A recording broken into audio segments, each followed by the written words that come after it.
Hello, welcome to another episode of Litigation Speaks. I'm Richard Claywell, and we're going to talk today about why you would potentially have large variances in values between two experts.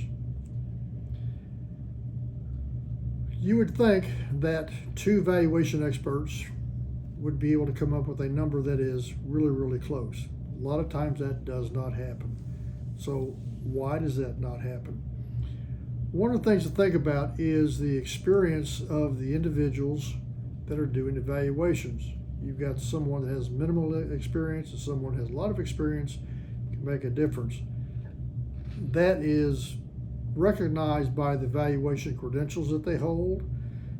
The more difficult and respected the valuation designation, the probably better work product that you're going to get.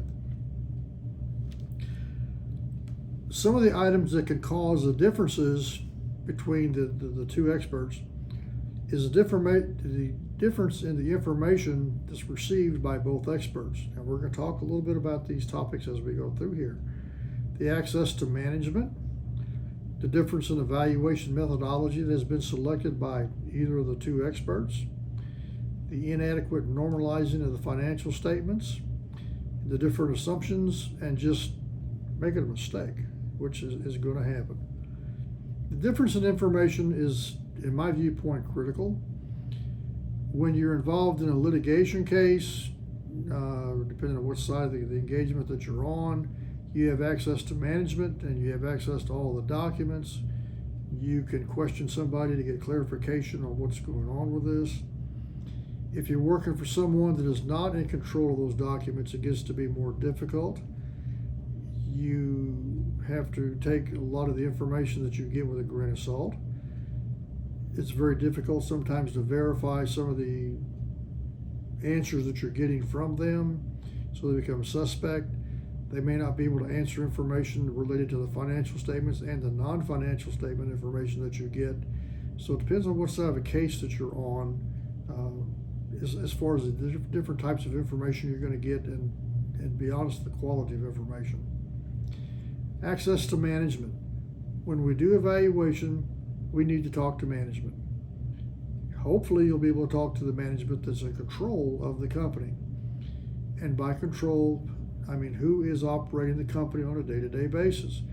If you have a minority shareholder that owns 5, 10, 15, 20%, and they're not actively involved in all the detail of management, they're not going to give you as good quality of an answer as the individual that owns, say, 50% or 40%, but they're in charge of the day-to-day operations. So it depends on who you have access to and how often you can actually go in and get information from them. A difference in the valuation methodologies. There are 3 approaches to doing business valuation. There's an asset approach, there's a market approach, and there's an income approach. It's commonly recognized that the income approach using discounted cash flow is the most highly recognized methodology for doing that and produces a better answer for doing that. It's a lot more difficult to do that. A lot of people don't know how to do that, and so they'll revert to using a capitalization of earnings or a capitalization of cash flow.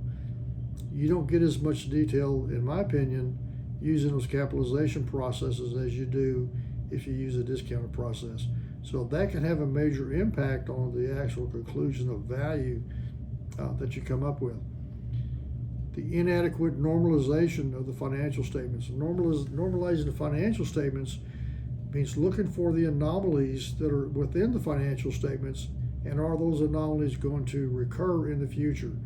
If they're not going to recur in the future, then they should be eliminated or adjusted to what they would be in the future operations of the company. One of those adjustments that typically is made, and I was criticized on this in a deposition, is adjusting the shareholders' compensation to fair market value. On a particular case, I adjusted it. They weren't taking out a lot of compensation. So what you're looking at is, what is replacement management? If I was going to hire somebody to do this job, what would I have to pay them? So that's what you're trying to do, is get to that hypothetical replacement compensation.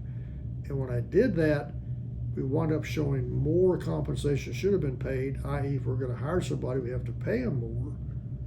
And that reduced the profits. And that was the argument for not doing that, is that it arbitrarily reduced the profits. But that's not the case. You're looking for what is that replacement management compensation going to be. So there are a number of different items like that need to be normalized. Another one would be charitable contributions.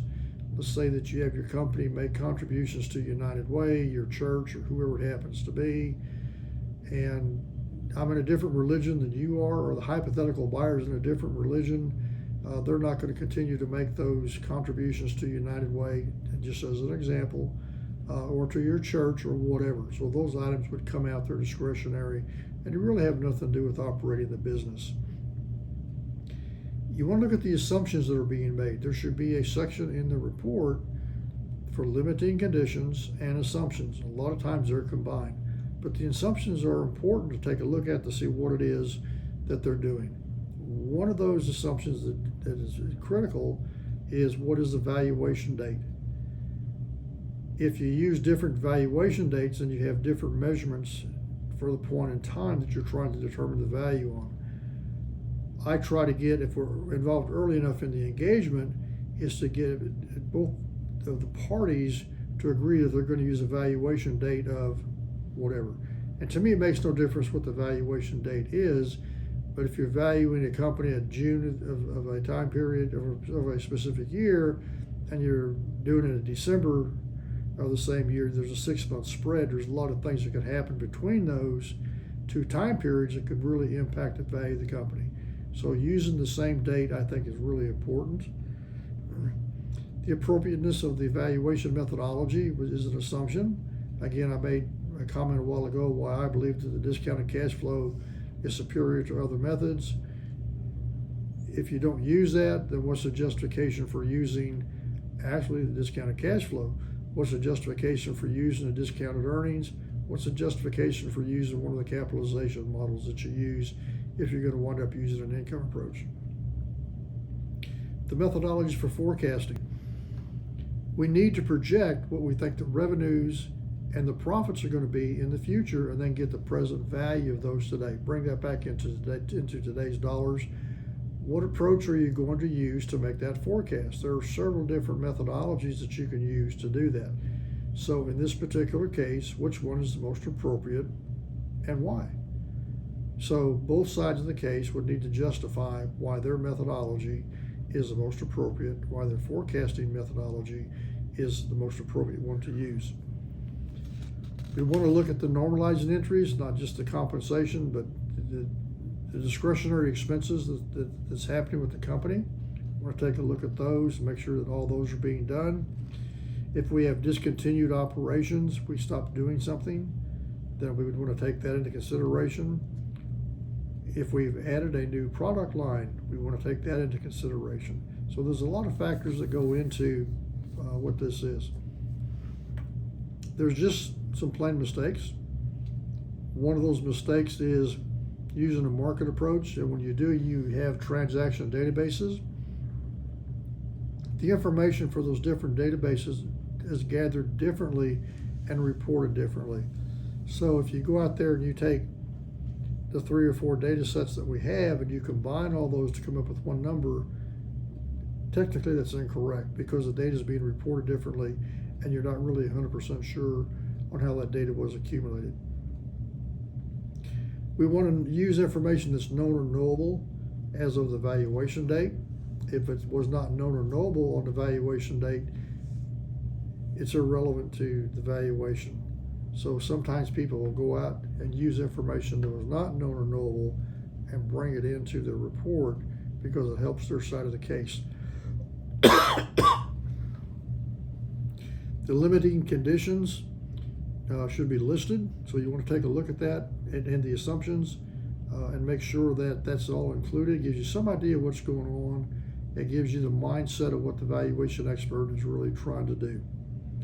So this podcast, YouTube, and blog talks about the differences, why there could be differences in valuation report.